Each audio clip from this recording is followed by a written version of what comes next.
읽겠습니다. 사람과 사람 사이에 시비가 생겨서 재판을 청하거든 재판장은 그들을 재판하여 의인은 의롭다 하고 악인은 정죄할 것이며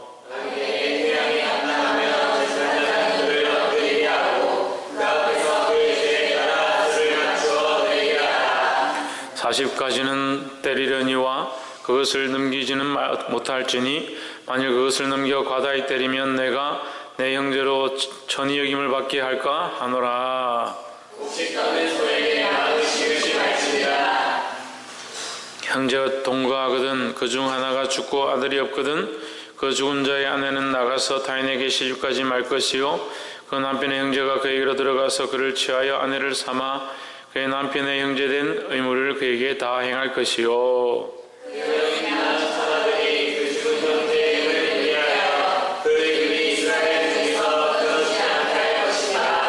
그러나 그 사람이 만일 그 형제의 아내 취하기를 절기하지 아니하거든 그 형제의 아내는 그 성문 장로들에게로 나아가서 말하기를 내 남편의 형제가 그 형제의 이름을 이스라엘 중에 읽기를 싫어하여 남편의 형제된 의무를 내게 행치 아니하나이다 할 것이요 그래서 장로들은 그를 불러다가 말할 것이며 그 사람이 저한테 데려가기를 내가 그 여자를 가져가기를 즐겨하지 아니하노라 하며 그 형제의 아내가 장로들 앞에서 그에게 나아가서 그의 발에서 신을 벗기고 그 얼굴에 침을 뱉으며 이르기를 그 형제의 집 세우기를 절기 아니하는 자에게는 이같이 할 것이라 할 것이며 이스라엘 중에서 그의 이름을 신벗김 받은 자에게 집이라 그럴 것이니라. 두 사람이 서로 싸울 때 한 사람의 아내가 그 남편을 그 치는 자의 손에서 구하려 하여 가까이 가서 손을 벌려 그 사람의 음낭을 잡거든 너는 그의 손을 쥐어버릴 것이고 내 눈이 그를 불쌍히 잊지 말지니라. 너는 주머니에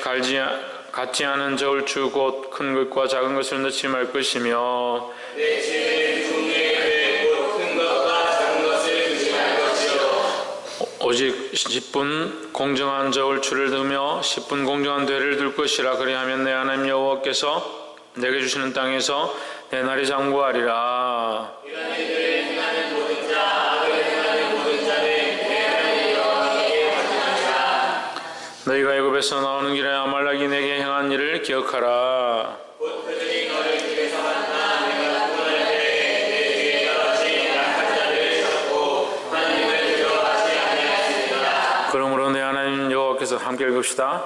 그러므로 내 하나님 여호와께서 내게 주어 기업으로 얻게 하는 땅에서 내 하나님 여호와께서 너를 사면에 있는 모든 대적을 벗어나게 하시고 네게 안식을 주실 때에 너는 아말렉의 이름을 말지니라. 아멘.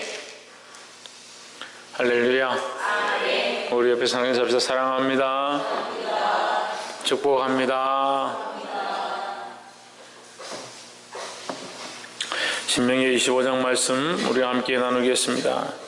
25장 말씀이 저와 여러분에게 큰 도전이 되기를 주의 이름으로 축복합니다. 22장부터 우리가 계속 얘기하고 있는데 실제적인 도덕적인 문제들에 대해서 하나님께서 말씀하고 있다. 도덕법이라고 하기도 하지요. 하지만 좀 더 구체적으로 들어가면 믿음으로 하나님께서 주신 하나님의 백성들이 지켜야 될 삶의 모양이다. 더 자세히 들어가면 실제적인 구체적인 아주 구체적인 삶의 어두운 부분들까지도 하나님께서 가르쳐 주시는 것이다 라고 했습니다. 그래서 심지어는 어떤 그 사건까지 있었습니까? 말씀까지 있었습니까? 변을 보고 그것을 흙으로 덮는 그런 장면까지 설명을 하고 있습니다. 마찬가지로 그런 부분들에 대해서 얘기를 하는데 25장 1절에 보시면 사람과 사람 사이에 시비가 생겨서 재판을 청하거든 재판장은 그들을 재판하여 의인은 의롭다 하고 악인은 정죄할 것이며 했습니다. 자, 여기 1절에서 우리가 볼 수 있는 말씀은 뭐냐면 의인은 의롭다, 악인은 악하다 이렇게 하는 겁니다. 의인은 의롭다, 악인은 악하다 이렇게 하는 것은 우리 신약적인 말씀으로 마태복음 5장 37절에 비슷한 말씀이 나와 있는데 마태복음 5장 37절에서 뭐라고 하냐면 너희는 예면 예라 아니면 아니라 하라 했습니다. 하나님 앞에서 옳은 것은 옳다 하고 틀린 것은 그르다 라고 말할 수 있어야 된다는 거예요. 맹세하라, 맹세하지 말라 했죠. 그런데 자꾸 맹세하는 겁니다. 어떻게 맹세하느냐? 자기가 그걸 무조건 내가 이번에 내가 이길 것이다. 맹세하는 거예요. 우리가 반드시 이긴다. 반드시 이긴 뭘 반드시 이겨? 질 수도 있죠. 제가 골키퍼를 쳤는데 내가 마음을 각오를 했습니다. 내가 반드시 내가 한 골도 안 먹을 것이다. 축구를 하는데 내가 반드시 한 골도 안 먹을 것이다. 무슨 수를 써서 내가 다 막을 것이다. 제가 우리 교회를 위해서, 우리 아이들을 위해서 내가 무슨 수를 써서 내가 다 막을 것이다. 다 막았어요. 다 막아도 못 이기더라고. 2게임 연속 무실점, 한 골도 안 줬습니다. 반대로 한 골도 못 넣었습니다. 그럼 못 이기죠. 다 막아도 못 이기는 거예요. 그런데 맹세하면 안 돼. 내가 나는 반드시 나는 하나님 앞에서 맹세하는데 내가 이번에 한 골도 먹지 않겠다. 안 먹을 수는 있겠죠. 그렇다고 이기는 게 아니다는 거예요. 그러니까 얘는 얘하고 아니면 아니라 어중간하게 하지 말라는 거예요. 그러니까 믿음을 지킬 때도 하나님 말씀이 옳으면 하나님 말씀이 옳다 하고, 하나님 말씀이 가라 하면 아멘 하고 가면 되는 거고, 하나님 말씀이 가지 마라 하면 안 가면 되는 거죠. 근데 하나님 말씀이 가라 하는데 내가 어떻게 가겠노? 전에도 가봤는데 잘 안 되더라. 좀 가다 보니까 내가 실패하더라. 그래 이제 못 가겠습니다. 그게 뭡니까? 그게 불신앙이고 불순종인 거예요. 의는 의롭다 하고 악인은 악하다. 이것은 잘못됐고 이것은 의롭다. 이건 하나님의 말씀에 비춰볼 때 옳다. 이렇게 확실하게 말할 수 있는 믿음이 있어야 된다는 거예요. 그럼 무슨 근거로 말할 수 있겠습니까? 말씀을 근거로 해서 말할 수 있다는 거예요. 하나님의 말씀을 근거로 해서 예면 예다, 아니면 아니다. 이것은 이런 것이면 이런 것이다. 아니면 잘못된 것이다. 이렇게 말할 수 있는 분별력들을 가져야 한다는 거예요. 우리가 가질 것들은 어중간하게 내가 마음대로 하겠습니다. 이렇게 하겠습니다. 내가 반드시 이렇게 해내겠습니다. 이것들보다 하나님의 말씀이 옳다고 하는 것은 옳다 하고, 하나님의 말씀이 그러다 하는 것은 그러다 할 수 있는 우리가 되어야 될 줄 믿습니다. 옆에서 한번 보십시오. 하나님 말씀에 순종하여 고백합시다. 하나님 말씀이 가라고 하면 가고, 하나님 말씀이 서라 하면 설 수 있는 그런 믿음을 가지고 하나님 말씀 하라는 대로 그렇게 하겠다고 고백할 수 있어야 된다는 거예요. 두 번째는 좀 어려운 말씀이 나오는데 5절, 6절, 7절입니다. 5절에 보면 형제가 동거하는데 그중 하나가 죽고, 그러니까 남자들이 같이 이렇게 살고 있는데 형, 동생, 막내 이렇게 3명이 있다 합시다. 예를 들면 같이 사는데 형하고 이제 형수가 결혼해서 살아요. 살다가 형이 잘못해가 몸이 안 좋아서 죽었습니다. 죽으면 이 형수는 딴 데 나가서 시집을 가지 말고 기다렸다가 동생하고 결혼하라는 거예요. 동생하고 결혼하고, 그 동생도 전쟁에 무슨 일이 생겨가지고 가서 싸우다가 죽었다. 그러면 막내하고 결혼해서 또 애를 낳으라는 거예요. 네, 조건이 있습니다. 형하고 결혼을 했는데 형이 죽었다. 근데 아들이나 딸이, 자식이 한 명 생겼다. 그러면 동생하고 결혼을 할 수가 없어요. 자식이 생기지 않으면 결혼을 하라는 거예요. 좀 지저분하죠. 우리 한국 사람의 상식에, 우리 믿음의 사람들의 생각에 이게 좀 지저분한 것 같아요. 형제가 동거하는데 그중 하나가 죽고 아들이 없거든. 그 죽은 자의 아내는 나가서 타인에게 시집까지 말 것이요, 그 남편의 형제가 그에게로 들어가서 그를 취하여 이제 들어가서 함께 같이 살아서 아내를 삼아 그의 남편의 형제된 의무를 그에게 다 행할 것이요, 6절에 그 여인의 낳은 첫 아들로 그 죽은 형제의 후사를 있게 하여 그 이름을 이스라엘 중에서 끊어지지 않게 할 것이니라. 자, 이게 계대결혼이랍니다. 계대결혼. 개통할 때 겠죠? 계대결혼. 그 집안의 계보를 잇기 위한 이제 결혼이다라는 겁니다. 그럼 왜 이 계대결혼이 여기 이제 기록되어 있는가? 실제적으로 이 팔레스타인에는 이 계대결혼을 많이 합니다. 이제 형제가 죽으면 그렇게 하게 만들죠. 창세기에도 나오죠. 창세기에도 형이 죽으니까 동생에게 결혼해라. 나중에 다말이 며느리인데, 유다의 며느리인데 막내를 주지 않습니다. 막내가 너무 어리니까 막내를 이제 둘이 다 죽고 나서 마지막에 이제 막내가 남았는데 막내가 어리다면서 주지 않습니다. 성장했는데도 주지 않으니까 이 다말이 나가서 변장을 해 있다가 다른 여자인 것처럼 해서 이제 자기 시아버지를 유혹하죠. 그래서 자식을 낳습니다. 그게 우리가 보기엔 굉장히 지저분한 것 같습니다. 지저분하죠. 실제로 그렇게 하면 안 되고. 근데 이 시대적인 상황들을 보면 남자들이 많이 죽었다는 거예요. 왜 죽느냐? 전쟁이 빈번했습니다. 우리처럼 무조건 뭐 대학 가고 군대 가고 뭐 이게 아니라 뻗듯하면 뭐 하다가 아말렉이 쳐들어온다 그러면 창을 들 수 있는 사람들은 칼을 들 수 있는 사람 나와라. 장병들이 나가서 또 칼을 들고 싸워야 됩니다. 24장에도 있죠. 용사로 소집되어야 되는데 아내와 결혼했으면 나가지 마라 있죠. 그 나가지 마는 이유도 있죠. 뭡니까? 그 후대를 위해서 나가잖아요. 사실 아내를 기쁘게 한다고 되어 있지만 실제로는 대를 잇도록 하기 위해서 나가지 말라는 거예요. 그만큼 이 계보를 잇고 대를 잇는 게 중요했다라는 거예요. 그래서 계대 결혼을 시켰는데 이 계대 결혼의 의미는 그럼 영적인 의미는 뭐냐? 혈통에 대한 거죠. 혈통에 대한 거, 그 씨에 대한 거죠. 그 혈통에 대한 자식을 이어라. 씨를 이어서 죽지 않게, 끊어지지 않게 해라라는 의미입니다. 그럼 혈통이 중요하다는 건 우리에게 어떻게 적용되겠습니까? 오늘날 우리에게는 어떻게 적용하겠습니까? 신의경. 그리스도 안에서 하나님 자녀된 것을 지켜야 된다. 천정민. 네, 그렇죠. 그리스도 안에서 우리가 하나님의 자녀된 거, 생명을 얻은 것을, 하나님의 자녀가 됐다는 것은 우리에게 뭘 얻은 거냐? 우리가 새로운 생명을 얻은 거죠. 이것을 다른 말로 하면 새로운 피를 얻었다. 이것을 이제 보혈로 말미암아 생명의 피가 우리에게 수혈되었다라고 표현합니다. 그러면 생명의 피를 얻은 이것을 잊어버리지 말라는 거죠. 잊어버리지 말라는 거예요. 목숨과도 바꿀 수 없다는 거죠. 할렐루야. 그래서 어떻게 보면 반대로 얘기하면 남편을 잃는 한이 있어도 이 믿음을 지켜라 이 얘기예요. 이 주님과의 관계에 영적 구원을 얻은 이 끝까지 복음을 지키는 거.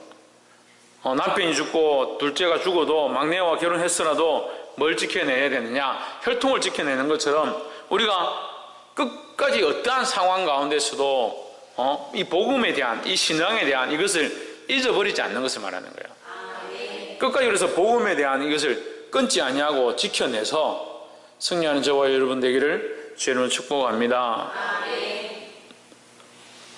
그래서 이 계대결혼은 사실 오늘날에는 이렇게 적용하는 예가 별로 없지요.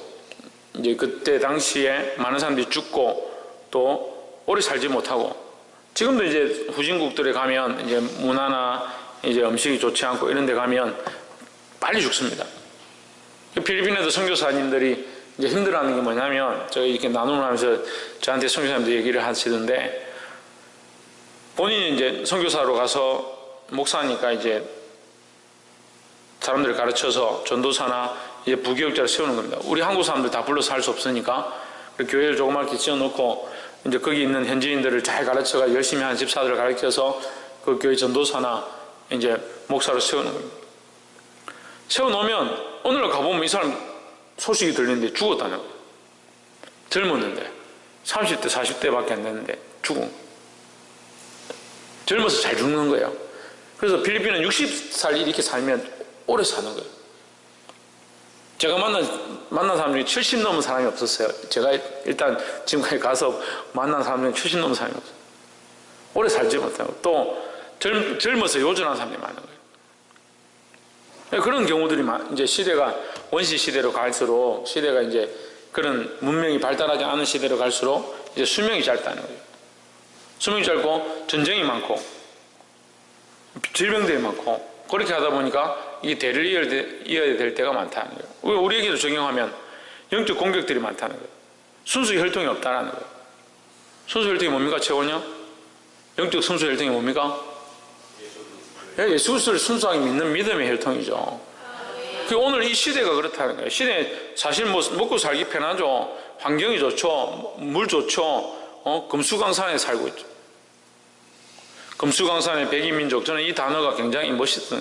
금수강산의 백이민족에 좋은 건 다 들고 있어. 금수강산의 백이민족 좋은 거 있죠. 근데 이게 문제가 아니고요. 믿음으로 살려고 하면 수많은 핍박과 어려움과 괴로움이 있다는 거예요. 그때 이 믿음의 혈통, 이 고난과 이 핍박으로부터 뭘 지켜야 되느냐? 이 믿음의 혈통을 지켜야 되는 거예요. 마지막으로 15절과 16절, 오직 10분 공정한 저울, 13절부터 한번 봅시다. 너는 주머니에 갖지 않은 저울추 곧 큰 것과 작은 것을 넣지 말 것이며, 14절 내 집에 갖지 않은 되 곧 큰 것과 작은 것을 두지 말 것이요, 15절 오직 10분 공정한 저울추를 두며 10분 공정한 대를 둘 것이라. 그리하면 내 하나님 여호와께서 내게 주시는 땅에서 내 날이 장구하리라 했습니다. 16절 같이 읽어봅시다. 시작. 모든 자는 내 하나님 여호와께 가정하니라. 하나님 앞에 가정하다. 이게 추와 대가 나오는데, 추와 대. 이게 추는 저울 다는 것이고, 대는 곡식을 셈할 때 계산을 쓰는 거예요. 그럼 추와 대가 나오는데, 이걸 가지고 가정하다라고 표현해요. 가정하다. 가정한 것은 하나님 어디에 말씀하셨냐면, 간사한 마음, 두 마음을 품는 것이 하나님 앞에 가정하다 했습니다.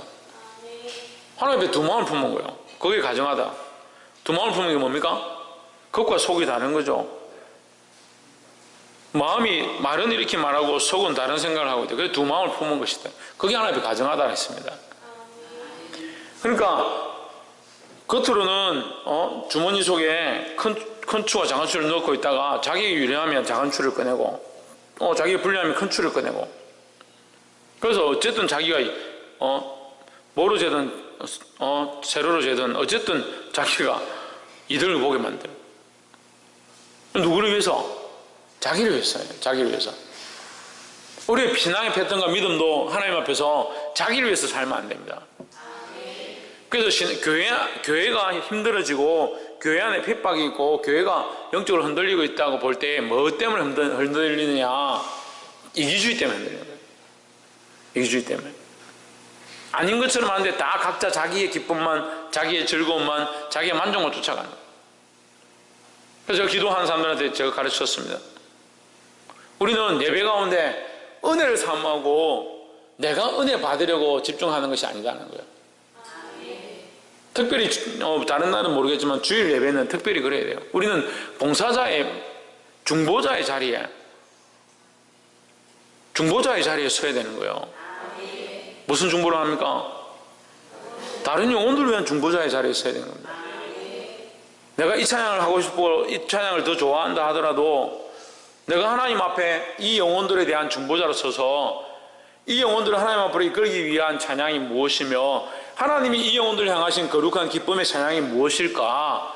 무엇을 통해 길은 무엇일까? 그걸 바라보는 게 중보자의 모습이라는 거예요. 대표기도자도 마찬가지입니다. 대표기도자로 섭니다.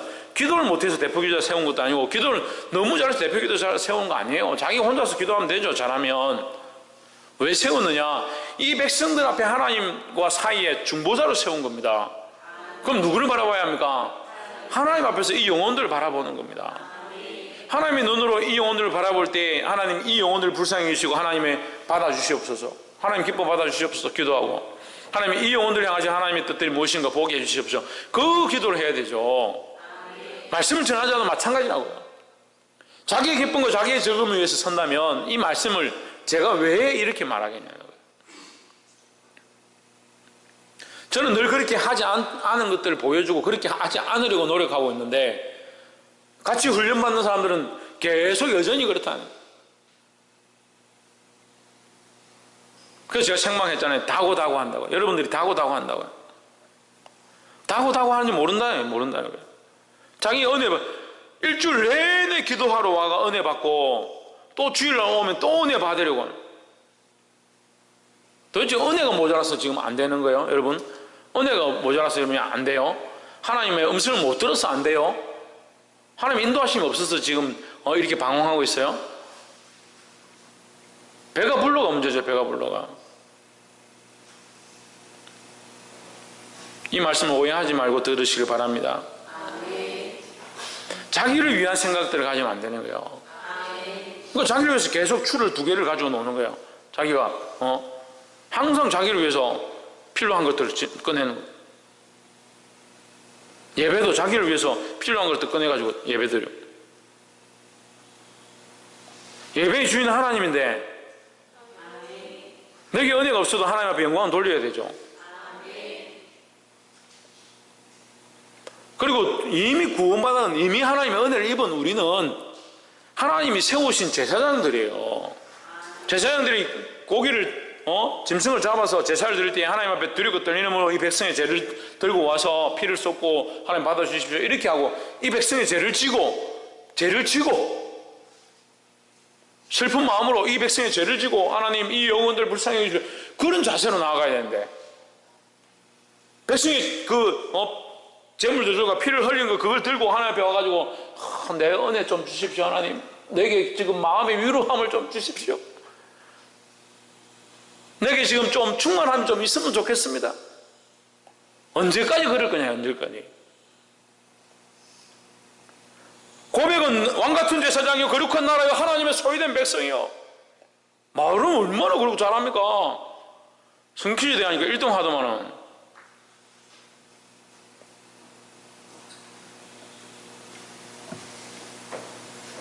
은혜가 없어서 여러분이 지금 목말라요. 목마르면 은혜를 사모하십시오. 은혜가 없어서 말씀이 없어서 기갈한 게 아니에요 지금. 여러분이 지금 뭘 해야 될지 모르는 거예요. 우리가 어디에 서야 될지 모르는 거예요. 생각이 자기를 위한 추를 드는 겁니다. 자기를 위한 추.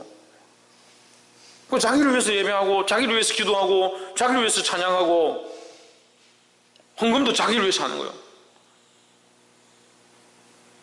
자기한테 좋을 때는 헌금을 막 하고 싶죠. 자기한테 좋지 않으면 내가 뭐 돈도 없고 뭐 생편도 안 좋은데 뭔 헌금을 하냐. 자기를 위한 게 들고 있는데 자기를 위한 게.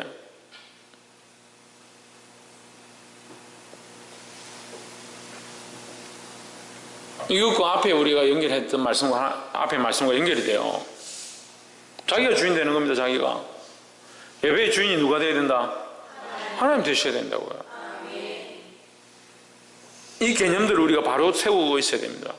예배의 주체와 주인은 하나님이시고 우리는 이 예배에 쓰임받는 자들이다. 특별히 여기에 기도하러 나온 자들은 교회의 기둥이고 하나님이 나라를 위하여 이 교회를 위하여 쓰임받아야 될 세워져야 될 자들인데 맨날 목사님 가서 얘야 좀 똑바로 서라 똑바로 서라 너는 흔들리면 안 된다 좀 더 하나님 바라보라.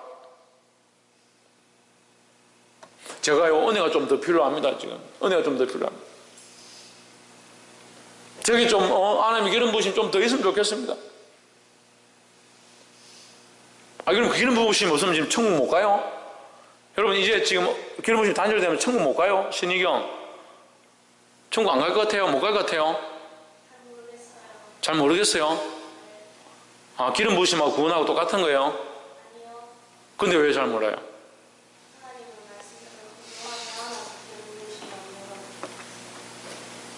그러니까 기름 부으심 없으면 천국을 못 가냐고 묻잖아요 지금. 천국은 어떻게 가는데요? 그 은혜를 인하여 믿음으로 말미암아 천국 가는데 지금 그 은혜가 없어요? 그 은혜를 믿음으로 말미암아 구원을 받은 것에 대한 확신이 없어요? 근데 뭘 천국 가는지 안 가는지 고민을 합니까?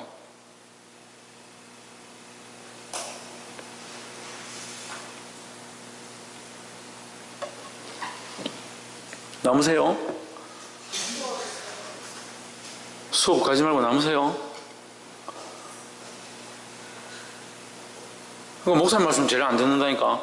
여기 있는 사람들이 참 대단들 하죠. 앞으로 오래도 안 오고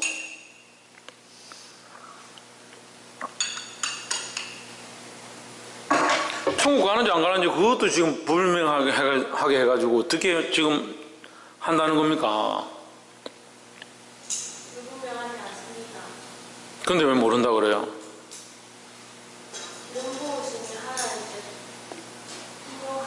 따라합시다. 마음으로 믿어. 의에 이르고 입으로 시인하여 구원에 이르느니라. 구원에 대한 것은 믿음으로, 우리가 하나님 은혜를 주심으로 믿음으로 받은 거지, 뭘 자꾸 뭐 그 기름 부으심하고 지금 그 얘기를 똑같이 하잖아요. 하나님 우리에게 구원을 주셨고, 구원을 주신 자들이 그 사역들을 감당하기 위해서 하나님 기름 부으시는 거지, 기름 부으심이 무슨 구원입니까? 자동차 사놓고 기름 안 넣으면 차가 내 거 아닙니까?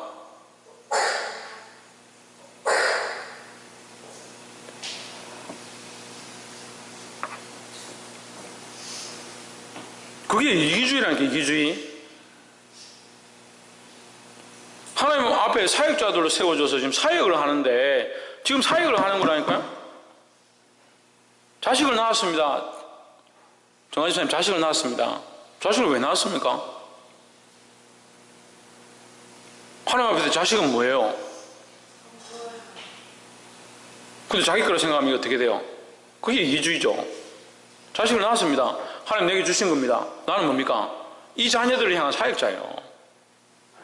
하나님 앞에서 내가 이 자식들을 향한 사역자입니다. 나는 이 자녀들에 대한 어떤 책임을 갖고 있습니까? 이 자녀들을 하나님의 사랑으로, 하나님 기뻐하신 자로 바로 이끌 책임을 가진 사역자인 거예요. 근데 이 자식들을 데리고 맨날 내가 어떻게 하면 배불릴까? 어떻게 하면 내가 맛있는 거 먹을까? 어떻게 하면 내가 예쁘게 꾸밀 수 있을까? 그게 무슨 부모의 역할을 하는 겁니까? 여러분들 사역자를 부르셨고 교회를 섬기는 사람들을 세웠는데 맨날 자기 배를 부르고 어떻게 하면 내가 더 은혜를 받고 내가 어떻게 하면 더 기쁘고 더 즐거울까? 그것 또한 자기가 하는 게 아니잖아요. 은혜를 누가 자기가 받습니까? 기쁨을 어떻게 자기 스스로 누릴 수 있습니까? 거기 하나님 주시는 거지 어떻게 자기가 받겠다 해서 받는 거예요. 그러니까 맡겨진 일을 하면 하나님이 기쁨을 주시겠죠. 은혜를 더 하시죠. 그건 당연한 일 아닙니까? 그런데 왜 기쁨을 바라보고 은혜를 바라보고 주실 열매들을 바라보고 쫓아가냐고요. 하나님 우리에게 오히려 더 뭘 요구하시느냐? 열매를 요청하면 열매를 요청한다고요. 우리 마지막 때에 하나님 앞에 가서 우리가 주님 앞에 드릴 게 뭐냐? 열매입니다. 열매. 주께 드릴 열매를 들고 가야 합니다. 근데 삶은 이기주의를 살고 자기를 위해서 살고 뭘 드릴 게 있겠습니까?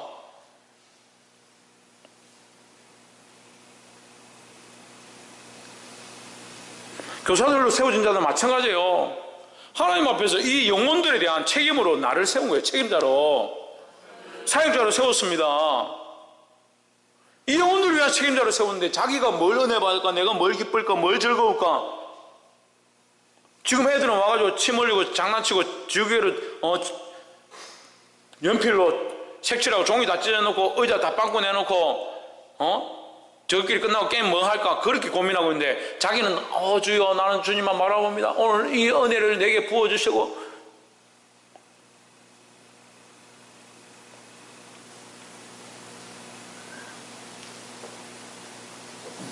사모하지 말라는 게 아니라 맡기심의 일이세요. 맡기심의 일이.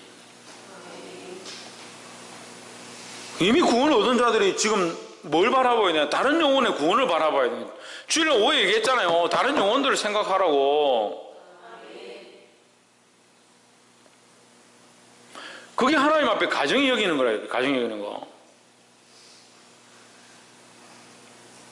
자기 은혜만 보는 거예요. 자기 은혜만. 저 이거 처음 얘기하는 게 아니에요. 다구다구 신앙이라고. 자꾸 내게 은혜만 주십시오. 내게 은혜만 더 주십시오. 그럼 은혜가 없으면 구원을 못 받았냐? 아니라는 거예요. 그래서 하나님의 음성도 단절시키고 하나님이 부으시는 것도 단절시키고 하나님께 가까이 가지도 말고 그런 얘기가 아니에요. 그런 얘기 아니에요. 하나님 앞에 부름을 받았으면 다시 보냄을 받은 자의 삶을 살아야 되는 거예요. 맨날 하나님 불러주십시오. 불러주십시오. 불러준 지가 언젠데?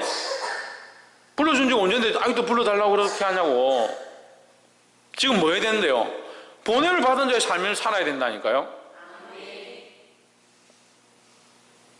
보낸 자 자리에 가운데 보냄을 받은 자의 사명을 감당하기 위하여 성령께서 관여하시고 인도하시고 하죠.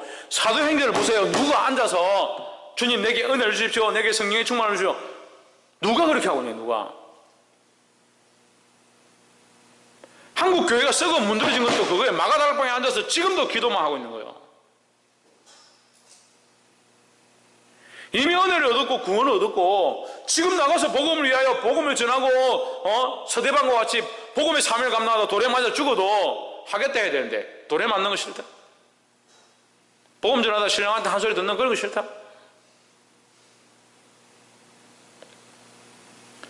민망해서 어떻게 전하냐? 그래 놓고 은혜를 주십시오, 성령이여, 그렇게 하고 있다는. 여러분 잘 생각해 보세요. 안 그런 줄 알고 있다. 안 그런 줄. 사도행전이 진행돼 가지고 마지막 장도 끝나고 지금 그 은혜의 각이 계속 흘러가고 있는데 뭐 하고 있냐면 자꾸 처음으로 돌아가는 거예요. 처음으로. 물론 필요하죠. 때를 따라서 다시 하나님의 은혜가 공급되어지고 다시 회복해 하면 있고 다시 리바이벌 하는 것들이 필요하죠. 필요 없다는 게 아닙니다.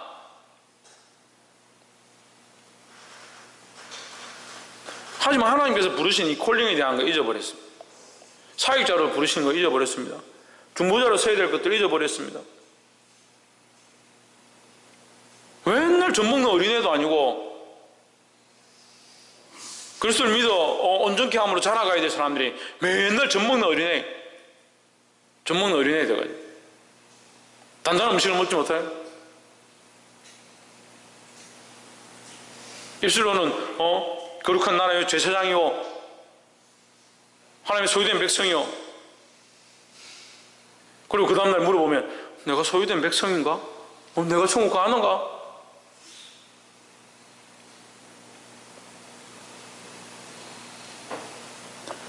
이미 시작되었고 이미 구원이 시작되었고 이미 우리는 구원이 시작된 그 반을 위해서 이 사역들을 하고 있는 거예요.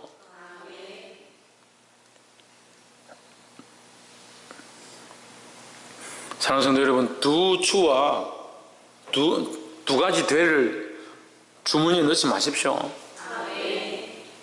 두 마음 품지 말아서 하나님 기쁘시게 할 수 있기를 주의 이름으로 축복합니다. 자기를 위해서 예배하는 자가 아니에요. 자기를 위해서 예배하는 자가 아니라 하나님을 위해서 예배하고 하나님께서 내게 맡기신 영혼들을 위해서 하나님 앞에 서 있어야 된다는 거예요. 때로는 우리가 반대로 설 때도 있죠. 전능하신 하나님의 임재가 있는데 그 임재함을 못 보는 백성들 앞에 서서 하나님 저 영혼들 불쌍히 여겨주십시오 하고 거기서 가로막을 자리에도 서야 되고 때로는 그 영혼들을 중보하며 이 아이들을 붙잡고 하나님 앞에 이끌어가야 될 자리에도 서야 되고 할 일이 얼마나 많은데 맨날 하나님 은혜만 부어주십시오 그렇게 하고 있냐고. 잘못됐다는 게 아니라 지금 멈춰있는 게 썩어가는 거예요. 얼마든지 더 기동하고 달려갈 수 있는데 왜 자꾸 제자리에 서가지고 그것만 보고 있냐고요.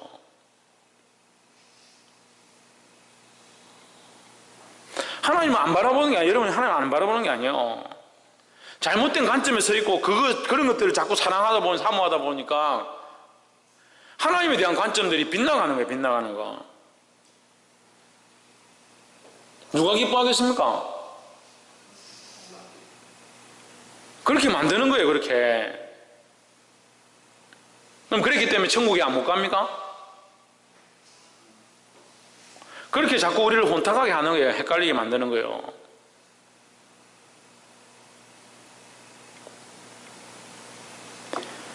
보게 되기를 주의 이름으로 축복합니다. 사랑하는 성도 여러분, 말씀 맺겠습니다. 오늘 주님 앞에서 이 말씀을 따라서 예면 예, 아니면 아니요 할 수 있는 결단력을 가지기를 소망합니다. 더더욱 나아가서 우리가 다른 것도 다 잃어버리고 믿음도 다른 거 다 잃어버리고 남편도 잃어버리고 형제도 잃어버린다 할지라도 끝까지 우리가 붙잡아야 될 게 뭐냐? 복음이라는 거예요. 복음. 주님을 믿는 이 복음의 씨앗 이것을 놓치지 않기를 소망합니다.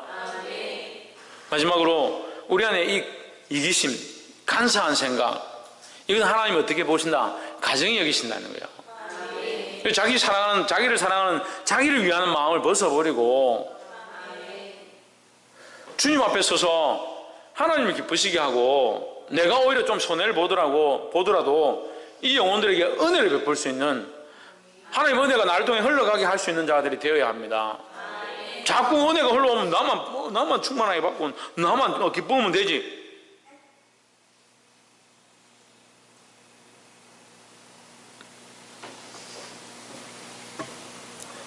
그런 이기심에 사로잡히지 말고 하나님의 은혜를 흘려보내는 사도행전의 용사들과 같은, 사도들과 같은 그런 귀한 사역자들이 되기를 주의 이름으로 축복합니다.